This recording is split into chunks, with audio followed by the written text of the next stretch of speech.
अभी ना जाओ छोड़ के कि दिल अभी भरा नहीं, छोड़ के चली जाएगी, इसलिए ये क्वेश्चन पढ़ना पड़ेगा। ठीक है, पढ़ करके नंबर ज़्यादा लाना पड़ेगा। चलिए क्वेश्चन क्या कह रहा है कि दो पॉजिटिव इंटीजर्स हैं, एक का नाम है p और दूसरे का नाम है q। ठीक, दोनों को लिख लेते हैं यहाँ पर। एक है p 18a² b और दूसरा है q 20a³ b²।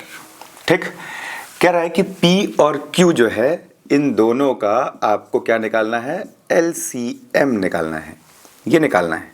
ठीक, a और b क्या है, a और b प्राइम नंबर्स हैं, लेकिन याद रखिएगा 18 और 20 प्राइम नंबर्स नहीं हैं। ठीक है, तो हम सबसे पहले 18 को क्या कर सकते हैं, 18 का प्राइम फैक्टराइजेशन कर सकते हैं। हालांकि ये तो अब आपको पता ही होगा, फिर भी आपके सामने एक बार मैं करके दिखा देता हूं। 2 9 जा 18, फिर 3, फिर 3 जा, फिर 1 जा, ऐसे फिर आप 20 का करेंगे तो 2 10 जा, 2 5 जा और फिर 5 1 जा। ठीक, 18 को आप लिखिए क्या, 2 × 3 × 3। a² को आप क्या लिख सकते हैं, a² को आप लिखिए a × a, एक b है तो ऐसे लिखिए। फिर यहां 20 के जगह आप क्या लिख सकते हैं, 2 × 2 × 5, a³ है यानी 3 बार आपको a लिखना है और b 2 बार।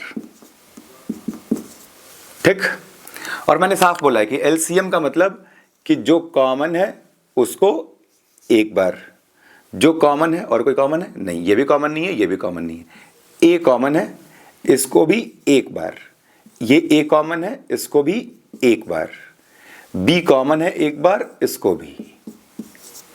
अब जो बच गए सिंपली उसको मल्टीप्लाई के फॉर्म में उतार लीजिए। जैसे ये बच गया 3 × 3, नीचे बच गया 2 × 5, यहां से एक बच गया a और एक बच गया b। ठीक, सबको मल्टीप्लाई कर लीजिए। पहले नंबर्स को मल्टीप्लाई कर लेते हैं।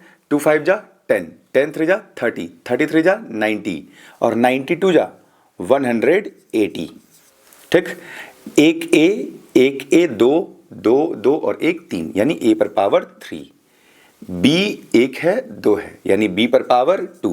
हो गया ये हमारा LCM ऑफ PQ।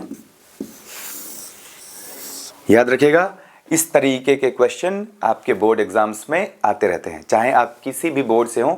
अगर आपका NCERT का रियल नंबर्स सिलेबस में है, इस तरीके के क्वेश्चन आम हैं, पढ़ना पड़ेगा।